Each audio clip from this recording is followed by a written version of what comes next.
আসসালামু আলাইকুম। আরও একটি সকাল।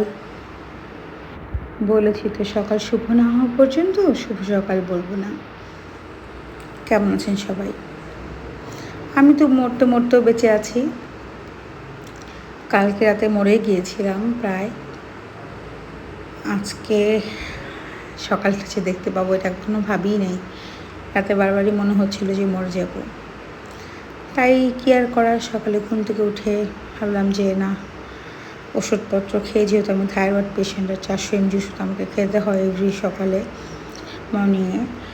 খেয়ে তারপরে আমি আমার এই চিয়া সিড লেবু পানি এটা খাই, এটা একটু রেডি করছিলাম। দেখা যায় সব কিছু এলোমেলো হয়ে গেছে। এই জন্য আসলে প্রপারলি আমি যেভাবে আসলে খাবার খাই এগুলো খাওয়া হয় না, হচ্ছে না। আর খাওয়ার মতো মুড নাই, সিরিয়াসলি খেতেও ইচ্ছা করছে না। রুচি, মুড, হাজার ভালো খাবার হলেও কেন জানি খেতে পারছি না। কেন এমন হচ্ছে জানি না। আর ডিমগুলো জানি এখন কেমন হয়ে গেছে, সত্যি আমি জানি না আপনাদের কাছে কেমন লাগে, আমার কাছে ভালো লাগে না। তাই ডিম খাওয়া বাদ দিয়ে দিয়েছি। তারপরেও আজকে যেহেতু গতকালকে রাতে প্রেশার একদম ফল করে ফেলেছে, আর এদিকে আমার হচ্ছে সূচিবায়ুবাতিক। এটা হয়তো অনেকেই জানেন, আবার অনেকেই জানেন না। তো যাই হোক, তারপরে আমি ডিম রেগুলারই সবাই যেরকম পোস্ট করে খায় এভাবে আমি খেতে পারি না। কাঁচা কাঁচা সফট যেটা থাকে সেটা আমার পক্ষে খাওয়া সম্ভব না, কারণ বমিটিং হয়ে যাবে একদম। তাই আমি একদম কড়া করে ভেজে ডিম খাই, যদিও সেটাতে কোনো পুষ্টি থাকে না, আই নো। দেন কি আর করা, আমি আমার খাবারগুলো তৈরি করে নিয়েছিলাম।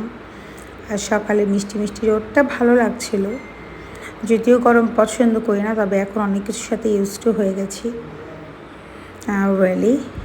আর হচ্ছে আমি আমার এই যে লেবু পানি, সাথে হচ্ছে একটু গরম পানি, চিয়া সিড, পিঙ্ক সল্ট, মধু, লেবু, এগুলো মিক্স করে আমি এই স্মুদিটা খাই সকালে। আর এই তোমার পিঙ্ক সল্ট আসলে নতুন তো সব কিছু, কোনো কিছুই প্রপারলি গুছানো নাই। হয়তো গুছিয়ে নিতে আরও একটু সময় লাগবে। কিছুই নাই বলতে আমার কিছুই নাই, এখন যা কিছু দেখছেন সব কিছুই নতুন করে আসলে নেওয়া হয়েছে। গুছিয়ে নিতে সব কিছুর জন্য সময় লাগবেই। কোনো কিছু আসলে একবারে হয় না। অনেক স্টুপিড গাইজ বলেছিল আসলে টাকার উৎস কী। আসলে টাকার উৎস ইনকাম করলেই টাকার উৎস আসে, বসে বসে খেলে টাকার উৎস আসে না। তাদের মতো ঘরে তাদের বউ যেরকমরা আছে, বসে বসে ওনারা ইনকাম করে দেয়, যা খুশি তাই খেয়ে থাকে। আসলে আমরা এটা পারি না। আমরা মনে করি প্রত্যেকটা মানুষকে তার জায়গা থেকে কাজ করে আসলে স্টাবলিশড হওয়া উচিত। নিজের ফ্যামিলি, নিজের দেশকে আসলে স্টাবলিশড করা উচিত। প্রত্যেকটা কাজের জন্য ভ্যাট ট্যাক্স দেওয়া উচিত এবং খুবই নিট অ্যান্ড ক্লিনভাবে, হালালভাবে প্রত্যেকটা কাজ করা উচিত। তো এইভাবেই দীর্ঘ অনেক সময় যাবৎ আসলে আমরা সবাই ব্যবসা বাণিজ্যের সাথে সম্পৃক্ত। ব্যবসা বাণিজ্য করে, ভ্যাট ট্যাক্স দিয়ে, সব কিছু করে আসলে আমাদের ইনকাম সোর্স। আর বলেছি তো, সব কিছু ডিপেন্ড করে রুচির উপরে। আমি অনেক মানুষদের দেখেছি জানেন। আমি কী বলবো, আজ থেকে 14-15 বছর আগে যেসব ফ্যামিলির বাড়ির হাউস ওয়াইফ কিংবা ছোটো ছোটো বাচ্চা যারা আমার মেয়ের সাথে পড়তো, তাদেরকেও দেখেছি এত বেশি ক্লাসলেস ছিল। তারা এখন যারা ড্রেস ছাড়া পড়ে না, তারা এখন এত বড় হয়েছে, তারা পোস্ট দেয়, just relief, so funny and হাসি পায়। তো যাই হোক, কি বলবো, মানুষ আসলে সময়ের সাথে বদলায়। তো আমরা বদলাই না, আমরা এরকমই ছিলাম, এরকমই আছি।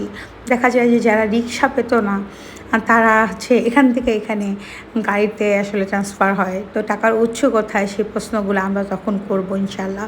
সবারই আসলে সময় ঘুরে যায়, আসলে সবারই সব কিছুর প্রশ্নবিদ্ধ হতে হয়, তাই না? তবে আমাদের প্রত্যেকটা জিনিসের আসলে যদি আপনারা বলেন ইনকাম সোর্স কি, প্রত্যেকটার অ্যান্সার আছে। তো হু আর ইউ, আপনি কি? আপনাকে আমার ইনকাম সোর্সের অ্যান্সার দিতে হবে? নিশ্চয়ই আপনি কেউ না। তো ওইরকম কেউ যদি কখনো আসে, তো আমরা এমনও কোনো পজিশনে নাই যে আমাদেরকে এগুলোর অ্যান্সার করতে হবে। তবে যতটুকু করি সব কিছুই জন্যই আমরা ভ্যাট ট্যাক্স দিয়ে হালালভাবে ব্যবসা বাণিজ্য করেই করি, ঠিক আছে?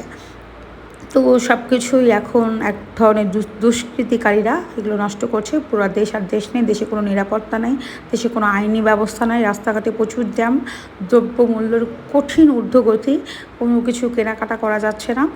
জানি না আসলে জীবনটা কোথায় গিয়ে দাঁড়াবে। প্রতিনিয়ত মানুষের আসলে কথার শিকার হচ্ছি, বুলিংয়ের শিকার হচ্ছি। যাদেরকে আসলে মানে মানুষ উপরে কল করাই যায় না, তাদের আজকে মুডে আসলে থাকা অসম্ভব।